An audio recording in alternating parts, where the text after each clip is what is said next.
El teletrabajo. Bueno, tenemos una cuestión que se está dando. La gente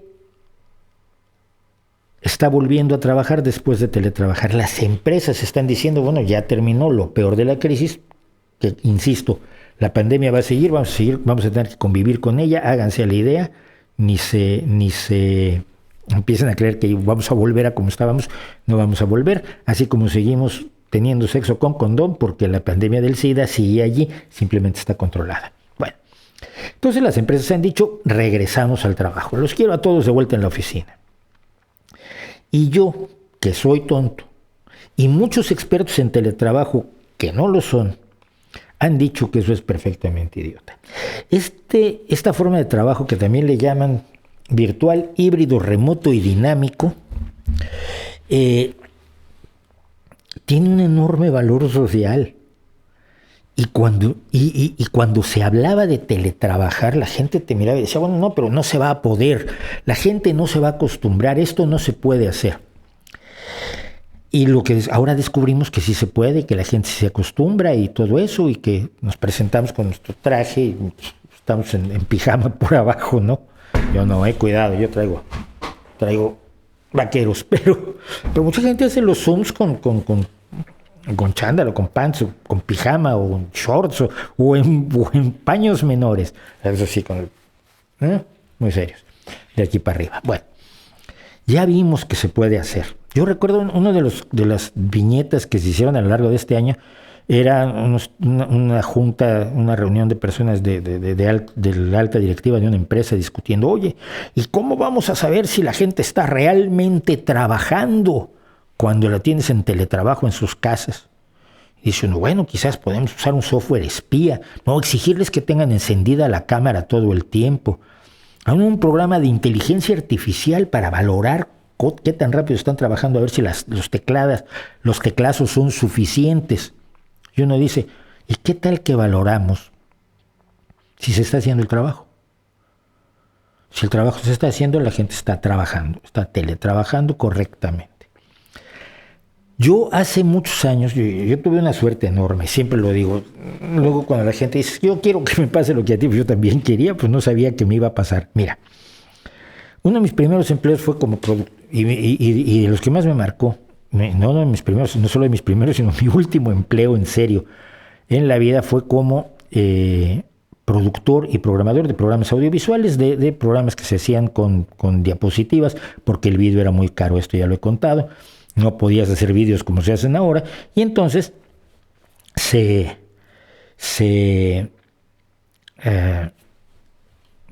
hacían diapositivas y se hacían espectáculos con diapositivas. Usabas desde 2 hasta 60 y 90 proyectores de diapositivas que se sincronizaban con la pista musical utilizando unos ordenadores, y eso hizo que yo desde muy joven estuviera metido en el mundo de los ordenadores, pero yo no tenía que cumplir un horario. A mí me daban un programa de audiovisual para presentar un proyecto, un producto determinado. Cuando tiene que entregarse, pues el cliente viene a revisarlo tal día a las 8 de la mañana. Si yo lo hacía a las 12 de la noche o lo hacía a las 6 de la mañana, si lo hacía en 8 horas o lo hacía en 4 o en 26, a mis jefes les daba igual.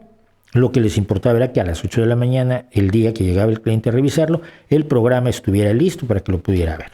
Eso se llama trabajar por objetivos. A mí me gustaba muchísimo porque yo nunca me he podido levantar temprano en mi vida. Y ese trabajo además exigía que se trabajara mucho de noche. Pasamos noches en blanco en México, en Nueva York, en Florida, en San Francisco y en varios lugares de México. Pues, noches en blanco acabando el trabajo, porque era un trabajo a veces tremendamente exigente. Entonces yo lo que hacía era acabar mi trabajo. Eso es funcionar por objetivos. Cuando terminé allí, empecé a trabajar de freelance, tanto haciendo programación de esto como fotografía, como producción y como escritor de guiones, que fue a lo que me dediqué casi todo el tiempo, el resto del tiempo que estuve en México. Y empecé a decirles a mis clientes, oye, ¿por qué tengo que traerte el guión? Te lo puedo mandar por correo electrónico. Y me miraban como que por correo. No, yo necesito verlo impreso. Mira, te lo mando por correo electrónico y lo imprimes. Ya empezaba a haber impresoras. Y me miraban los clientes como, es muy raro eso. Mándame al mensajero con el guión. Tenía un mensajero con los que les mandaba el guión. Eran las mismas empresas a las que yo les decía, oye, ¿por qué no tienes una página web? Y te miraban, estamos hablando de principios de los 90, te miraban como en plan de, ¿cómo que una página web? ¿Y a mí de qué me va a servir tener una página web? Uy, tratarles de explicar que era el futuro y ellos no lo alcanzaban a ver. Entonces yo empecé a teletrabajar, empecé a escribir mis guiones, a mandar mis guiones. Ya teletrabajaba, pero tenía que ir personalmente a llevar los guiones y a que me dijeran, sí, me gusta, para eso vine, ¿no?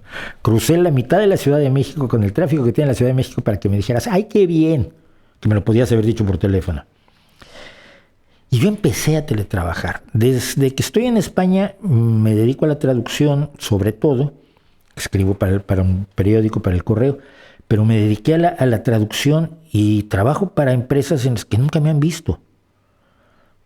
Con algunos ya he tenido alguna videoconferencia quizás, pero en general empresas que no te ven, te mandan el trabajo, lo haces, les parece bien, te lo pagan, chao.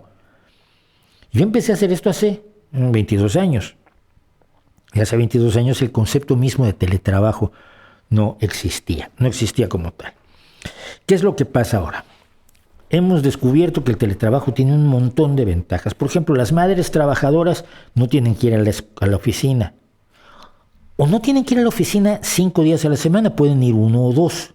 El teletrabajo no es de sí o no, de todo o nada, sino es de ver qué clase de trabajo que tú haces se puede hacer remotamente y para qué cosas tienes que estar presente. Evidentemente, si vas a hacer un recuento de inventario, pues tienes que estar allí, no puedes hacerlo desde tu casa. Hay trabajos y todos tenemos funciones que probablemente tenemos que realizar personalmente y otras que podemos realizar teletrabajando. Pero si podemos realizar algunas teletrabajando, ¿a qué vas a la oficina?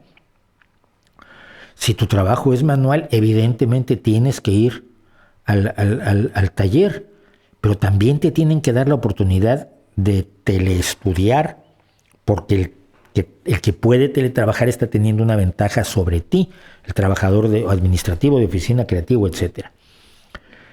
Las personas discapacitadas de pronto pueden trabajar. ¿Sabes lo que habría que hacer? Y esto por ley, en muchos países se tiene que hacer. La empresa tiene que adaptar escaleras, ascensores, ergonomía de toda la oficina, los espacios de tránsito de gente para que la gente discapacitada pueda moverse en su silla de ruedas, pueda moverse con bastón, pueda moverse con andadera. Lo cual está muy bien. Pero esas personas discapacitadas pueden ahora trabajar desde su casa, por lo menos hacer buena parte de su trabajo desde su casa, con mucha mayor tranquilidad y en un entorno que está mucho mejor adaptado a ellos, el de su casa, que todo el esfuerzo que se puede hacer en una oficina. Las personas que tienen otro tipo de problemas pueden ahora teletrabajar parte del tiempo o casi todo el tiempo o una buena parte del tiempo. Sufre menos el medio ambiente por el transporte, te mueves menos. Sufre menos tu vida familiar, porque estás allí. Eso se los digo yo he trabajado toda mi vida en mi casa y la relación que esto me da con mis hijos evidentemente es de una calidad diferente que cuando te levantas en la mañana, le dices adiós a los niños y cuando regresas en la noche muchas veces ya están dormidos. Y hay una experta en particular, que es esta Tsedal Nili, que es la autora de La Revolución del Trabajo Remoto, y que dice una serie de cosas especialmente interesantes. Dice, ya lo descubrimos,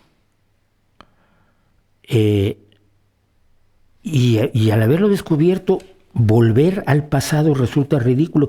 Es como tener un móvil y luego volver a las señales de humo, o al tam-tam, o al telégrafo, empezarse a comunicar las cosas por Morse. Nadie lo hace. Mira, yo aprendí a utilizar el teletipo. Esto fue genial. Cuando fui corresponsal de Excelsior en la ciudad de Querétaro, pues las cosas se mandaban por Telex, y el Telex era un misterio para mí. Entonces una operadora de Telex del gobierno de Querétaro me hizo el favor de enseñarme a usar un Telex. Llevaba yo 2 o 3 meses como corresponsal de Excelsior en Querétaro, cuando tanto la oficina del gobierno, desde la que yo mandaba mis cosas, y el periódico Excelsior pusieron faxes. Y entonces ya no tenía yo que teclear otra vez el artículo completo en el teletipo. el artículo que había yo tecleado en la máquina de escribir o en el ordenador, que ya tenía yo ordenador. Por entonces escribía yo mi primer novela ya en ordenador o computadora, en un Atari, por cierto. Ya no tenía yo que volverlo a teclear todo. Simplemente lo alimentaba al fax. Después de que tengo el fax me dices, ahora vas a volver a usar el teletipo, que lo usé tu abuela, hijo.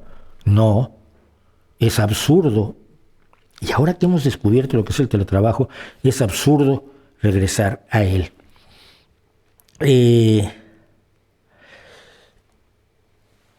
Este ha sido un año de trabajo remoto como de estudio remoto. Hay muchas cosas que podemos hacer remotamente y hemos descubierto además que la gente se puede adaptar a ello perfectamente y no le hace daño tampoco a sus relaciones. Nos hemos acostumbrado a vernos por Zoom, nos hemos acostumbrado a tener ciertas interacciones, no todas las interacciones humanas, pero podemos tener algunas por Zoom. Los que no se hablaban con su familia porque vivía en otro país. Me pasa a mí, tengo familia en Canadá, y que de pronto, bueno, ahora por la pandemia pues empiezan a tener teleconferencias, ahora van a tener más teleconferencias. Es necesario resistirse al regreso al trabajo tradicional, salvo cuando sea imprescindible, cuando sea necesario, cuando sea razonable. Pero yo creo que la revolución que se ha dado, el descubrir todo lo que podemos hacer a distancia, y podemos ser enormemente productivos a distancia, creo que debe mantenerse, creo que debe fortalecerse, creo que debe defenderse, y creo que esto a las empresas además les conviene, pero esto sí, con un punto que no debemos pasar por alto.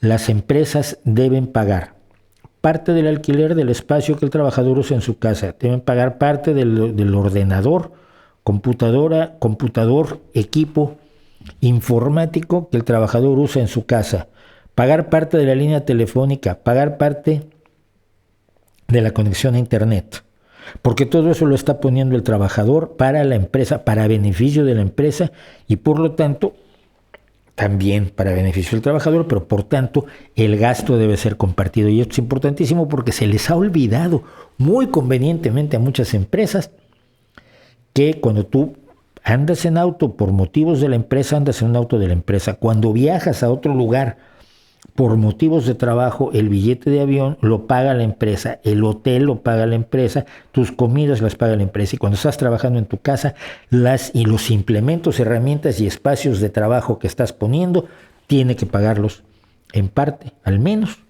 la empresa. Con que nos acordemos de eso, yo creo que el teletrabajo es algo que debe seguir y debe ser fortalecido enormemente y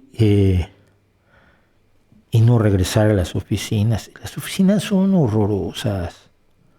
Y lo más divertido es esto, muchas personas que eran de los que se quejaban de lo horrible que era ir al trabajo y ir en el transporte público oliendo sobacos ajenos y con la angustia de no llegar a la hora y todo era una enajenación espantosa del trabajo, ahora que se presenta la oportunidad del teletrabajo, se dedican a decir cómo es horroroso el teletrabajo.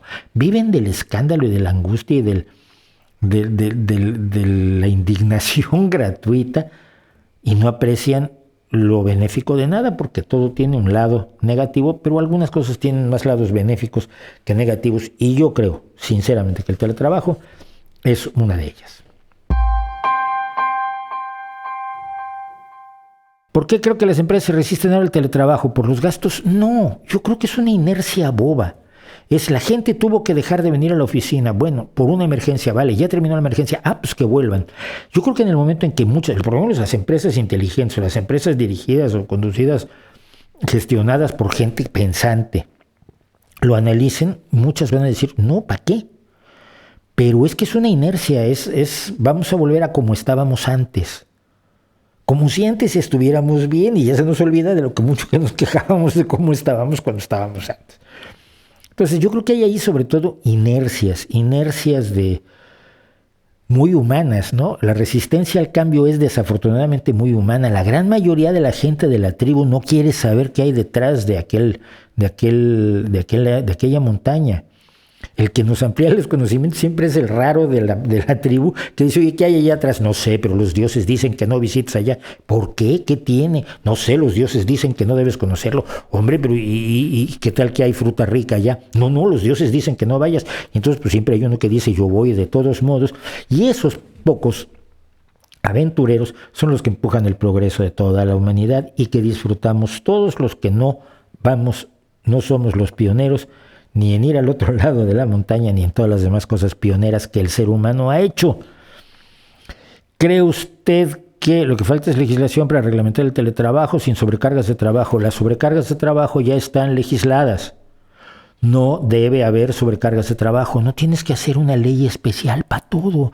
El código ya existe y hace que la gente no trabaje más de determinadas horas, que las horas extras que trabaja se le paguen de manera adecuada y esas horas extras tienen un límite.